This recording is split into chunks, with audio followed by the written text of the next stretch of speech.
This podcast is all about getting divorced without losing your mind, where Corey Shapiro, a seasoned New York City divorce attorney, shares valuable insights from his book, Getting Divorced Without Losing Your Mind. He'll teach you how to be more creative and less reactive in your divorce. He also dives into discussions with experts and thought leaders on navigating divorce intelligently and calmly.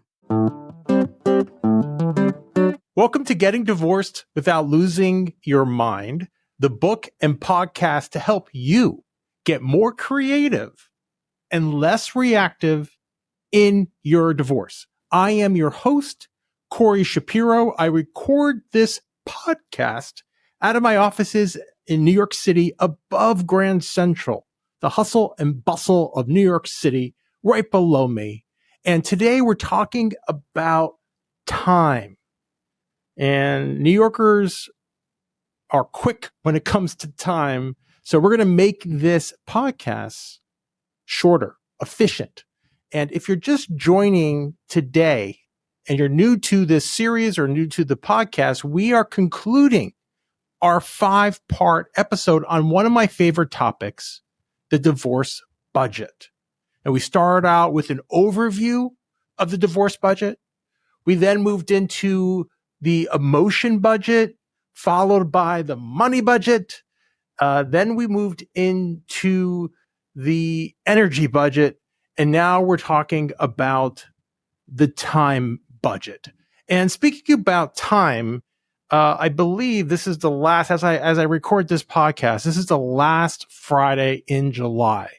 I really want to slow up summer. I think they sort of ruined us in school where we got summer off. And all these years later, I still want summers off, but that's not realistic. If I was in control of the US, I would give no students more than 2 weeks off. And I would say, get used to it. That's how the world really works, at least for the US. And I understand in Europe, they have longer vacations. And I wish here in the US, we did too. Okay. So let's start with our quote. Someone who doesn't have any more time, no longer with us, the great talk show host, the late night talk show host, Johnny Carson. And his quote is, "The difference between a divorce and a legal separation is that a legal separation gives a husband time to hide his money." And yes, the separation does give you a lot of times to manipulate your finances. And yes, that joke's a little dated. It gives everyone time to change things. But sometimes these separations are good. You know, sometimes there's a cooling off and maybe people reconcile. More times than not, what I see is people are just stuck and they don't get back together. But who knows, what happens to everyone is a little different. So let's just start this topic with the big premise, especially if you're in a big city. Divorce takes a lot of time, even if it's uncontested. That means if you file papers in a big city, it could take over a year to get divorced. So if you're going to get divorced, you might want to get divorced in a smaller county, town, where you might get divorced after you file the papers after a few days. Second thing, I've noticed that people who have no money and people who have tons of money don't necessarily fight as much. It's everyone in the middle. And when I say tons of money, I mean like billionaires. Everyone else in a million, even if you have millions and hundreds of millions of dollars, those people still fight too for some reason. And you have to understand that time is really your most precious asset, right?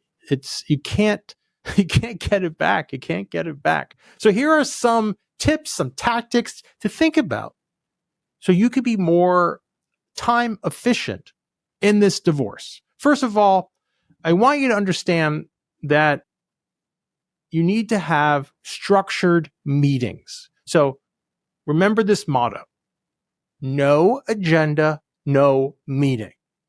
You want this agenda to come out at least 72 hours in advance. The reason I say that is you don't want to get this, Friday, late afternoon. You want time to look at it.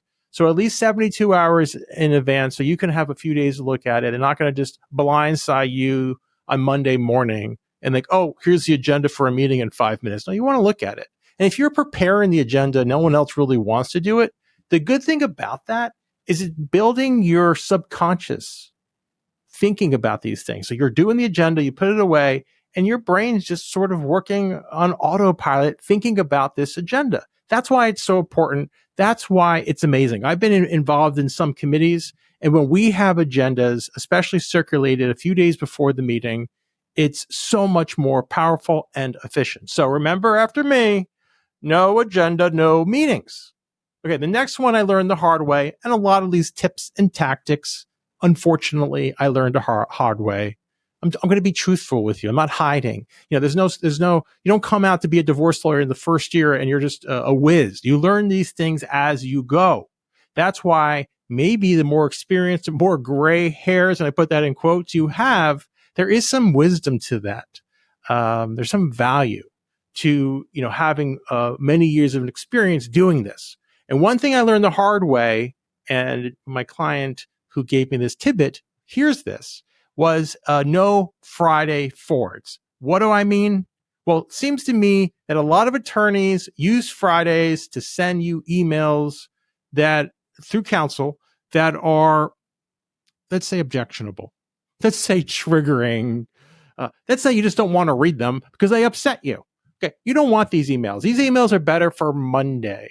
And if your attorney just happens to just forward these emails and say, hey, we'll discuss on Monday, when you read it, there's some lawyers who can write these emails and they're speaking to you, even though it's sent to the lawyer. It's going to really piss you off. And you want to be relaxed. You want to have renewal, especially over the weekend. So you can't do that if you're reading these emails. So first, tell your attorney no Friday forwards. But if your attorney still sends you Friday forwards, or even if your co-parenting, spouse sends these emails or texts, don't read it unless it's an emergency until Monday. You can file it away. That's my tidbit on no Friday forwards. All right, the next tip is resist time bullies. Okay, resist time bullies. This one, again, learn the hard way, where lawyers like to use artificial deadlines to control time. So they're going to send you like a settlement proposal and they're going to say, this expires in a week or respond within 5 days. They're controlling time. So if you get something like that and you feel that you need more time, use the more time. And if your attorney is pressuring you and you really feel in your heart that this doesn't seem right, you can always get a second opinion. In my situation, sometimes we get these stipulations through attorneys and we have to enter into things in court. And sometimes the judge really puts a lot of pressure on the attorneys. And I have to say, it's really hard when you're under the gun and you really got to dance. So don't put yourself in that position. You don't want to get on the bad side of the judge and the judge thinks you're slowing things down, you're being difficult. You really have to come to these meetings, to these court proceedings prepared and think about all these things. And it is okay to say, I need more time. I just got this yesterday. And if the judge is still giving you pressure, stand your ground, even though it's going to be hard. All right. So that's my tips on the time budget. As you can see, we're being efficient today. And I just want to wrap up the whole series. We talked about really 4 crucial areas. I know there were 5 videos on this, 5 parts, but the first one was an overview. But the big takeaway from the emotion budget is I want you to focus on what you can control. Focus on what you can control. Most people who come to me, they think about the other side, what everyone's doing to them. It's always other focused. I want you to think about your reaction and pausing down responses to be more creative. That's what this whole podcast is about. That's what the book's about. You see the book? The book's right there. It's the name of this podcast. We're trying to be creative. We're trying to be smarter. We're not trying to do anything harder, trying to be smarter. And when you focus on what you control and not on what they're saying about you, then you're leveling up. And that's what we want. We want you to level up. The next thing is the financial budget. Here's the sad news. The attorney compensation system is not pro-client. It's pro-time. They bill time. But the problem is just because we sell time, in 0.6 increments, That's what it is. We figured out an hour, 0.6 increments. I had a financial client tell me how much it cost each minute that he talked to me, which I thought was funny. But think about it. Divide that hourly rate on a per minute basis and say, hey, is this worthwhile? And are things really moving forward? Because I have to tell you, there's probably not a positive correlation between the amount of time that's billed and moving things forward or value. So be very careful. And that's what we talked about. One of the things we talked about in the financial budget. We also discussed the energy budget. And the big takeaway there is a divorce is not a sprint. It's a marathon. You have the Summer Olympics, I think, starting today. This is July 26th. I believe they have the sprints. They have, the marathon. I think they have the marathon too. This is a sprint. This is not the sprint. We are in the marathon. We are going a long distance. We have to conserve energy. That's what we need. And finally, time. And the big takeaway from time is that's your most precious resource. And do you really want to invest a multi-year divorce campaign?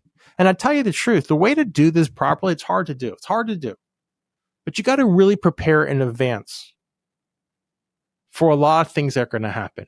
And if you were just blindsided by a divorce, that's really sad and really hard to think about.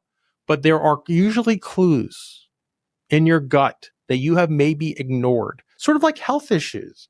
I just recently had some health issues where I felt some pains in my stomach and I was like, I got to go to the doctor. And I probably waited a few weeks too long. They gave me medicine for a month. They told me what to do and no problems anymore. But I heard a story of someone who had similar pains, didn't do anything. And then years later, they had to do a major surgery.